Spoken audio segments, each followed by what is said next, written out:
안녕하세요. Live from Augusta, you're watching News 12 at 6 o'clock. Powerful storms are rolling through our area. This is just some of the damage from a house in Columbia County as we're getting reports of storm damage all around the region. Good evening, I'm Hallie Turner. We have a first alert continuing into next week for flooding concerns. This afternoon, we saw fallen trees that caused delays near exit 190 in Grovetown, and the road is clear now. It's stormy and wet, trees are falling. What's the latest, Emily? Yeah, we're still tracking those heavy showers and thunderstorms. There's actually a couple of flood risks that we're seeing going on today, and that's why we've issued that first alert, and that does not expire until the overnight hours tonight. So make sure that you're staying weather aware as you go throughout your afternoon, evening. So here's what we're looking at in terms of that flood risk. We can expect to see heavier showers and thunderstorms again across the CSRA, so that's why we have that flash flood risk, or even that flood risk for us here, and that's going to continue throughout the rest of the afternoon. Even overnight tonight, we can expect to see those heavier showers and thunderstorms there. So here's what we're looking at radar wise. We just got a new severe thunderstorm warning in effect there. We'll take a look at exactly where that is, but here we are seeing some heavier showers and thunderstorms, a couple of flood watches, flood warnings. Looks like there's a severe thunderstorm warning just south of Sandersonville. But again, rainfall is really the main concern right now for us, and that's going to continue throughout the overnight hours. So again, can't stress it enough. Make sure that you're staying weather aware as you go throughout the rest of your Saturday for us. Excessive rainfall, we're under that slight risk, so that's what's prompted us to have that first alert for your afternoon and evening.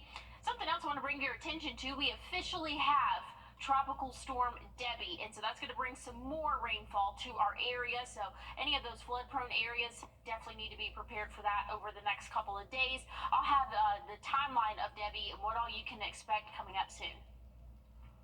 And as we take a look at the power outages in our area, starting with the Georgia side, there are scattered outages in Richmond and Columbia counties. Most of our South Carolina counties are not looking too bad, so make sure you download the Wrdw First Alert Weather app and our news app for our latest coverage. You can find all of that in the App Store. And with the first day of school for our elementary students in Richmond and Columbia County, starting on Monday, the back-to-school bash is what some families say they are in need of to start the year off on the right foot. This morning, the lines were to the road as families waited to enter the back-to-school bash at the Dream Center. Families were able to get things like haircuts, clothes, school supplies, and more. These services are what one local mom of 3 calls a blessing. Oh, it helps out a lot because, you know, with me transitioning with jobs and then, you know, just with them coming back to school, it's like everything happens so fast. And I'm like, oh my God. So, you know, that was a blessing to us. Now, coming up all new tonight on News 12 at 11 o'clock, your Jada Walker is sitting down with more families and the director of the Dream Center to hear how this is making a difference in their lives as they head back to school. The South Carolina Highway Patrol says a pedestrian is dead after a hit-and-run accident early this morning on South Carolina Highway 64. Officials say it happened around 4:48 this morning when one person was hit by a driver of an unknown vehicle. Police say the vehicle fled the scene before they arrived. Highway Patrol is investigating, and we'll have your full forecast up after the break. Parker's House, a home for women, provides security for women as they seek safe and stable housing. Round up at checkout in Parker's Kitchen and we'll match 25% of your donation. Clogged gutter message. Taking a live look at Grovetown and exit 190, there are first alerts in now from now until next week for flooding. Governor Kemp has also issued a state of emergency ahead of the storm. We're going to take things over to meteorologist Emily Acton. Emily, kind of tell me what we've got going on. Well, we've definitely had an active afternoon. It's honestly been hard to keep up with, but if you are on our Facebook pages, we definitely share a lot of updates there along with our website. And, of course, bringing it to you here on the television side of things. 71 current temperature right now. North Augusta looking cloudy, and that's really the same story that we're seeing all across the CSRA. Feels like 71. That dew point in those upper 60s. But here's what I'm talking about. Here's a look at the radar live right now. Lots of cloud cover, lots of rainfall. We have a couple of flash flood watches, warnings, a flood advisory, and a flash flood warning in our area. So a lot to uncover here. Really, the main story is heavy rainfall for our area. And again, that's going to continue throughout the rest of our evening and even into the overnight hours as well. So something that we need to keep an eye on. If you have any travel plans this evening, make sure that you give yourself a couple extra minutes out there, because again, the roadways are not looking the best right now. We have a severe thunderstorm warning for portions of Jefferson, Johnson, and Washington counties, and that'll go until 7 p.m. tonight. And again, we have that flash flood warning also for portions of Jefferson County. And this is why we have issued that first alert. Here is that slight risk. That's covering pretty much all of the CSRA, and that goes through the overnight hours tonight. So here's what we're looking at radar-wise, what we can expect over the next 24 to 48 hours. Some more rainfall moving in for your Sunday, and then we have Debbie moving in.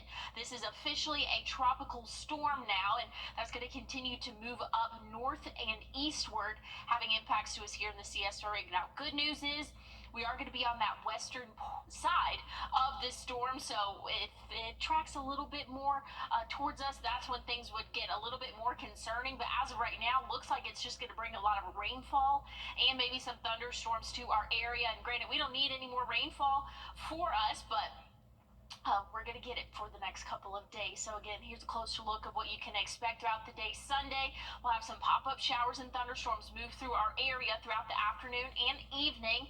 Overnight shouldn't be too bad. Now Monday, definitely going to be a wet day for us. We have a first alert out for Monday and Tuesday for our counties here in the CSRA, and that's going to be due to, again, Tropical Storm Debbie as that continues to move and track northward. It's expected to make landfall possibly as a Category 1 hurricane in the Big Bend of Florida. But again, if this track continues, we'll be on the western side, so that will be the left side of it, and that is good news for us here in the CSRA. We'll have some lingering showers Wednesday. Thursday, Friday looking mostly dry, getting closer to average with those temperatures there. Once we dip into the start of the weekend, next weekend, we could see a few isolated showers. Overall, overnight low is going to be in those lower to middle 70s. So starting off the first full week of August, a little bit rocky out there. I'll have more news and weather coming up. If there's a garden Refitting at the Good Feet store.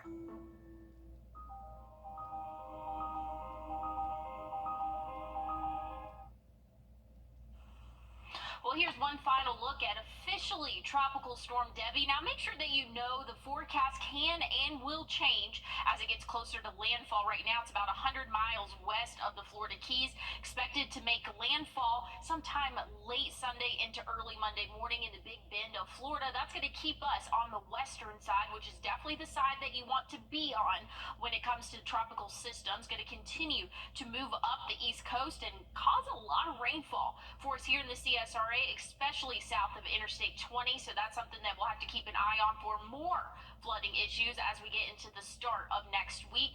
Should kind of stick around for at least a couple of days, but should be out of our hair, I'm thinking, by Thursday, Friday. This model doesn't necessarily agree, but I think that once you kind of add all the models together, it really is looking like Thursday, Friday is going to be a little bit drier for us. Temperatures are going to be below average the next couple of days just due to the excessive rainfall that we are expecting. We do have a first alert out Monday, Tuesday, and that's just going to be from the impacts from Tropical Storm Debbie.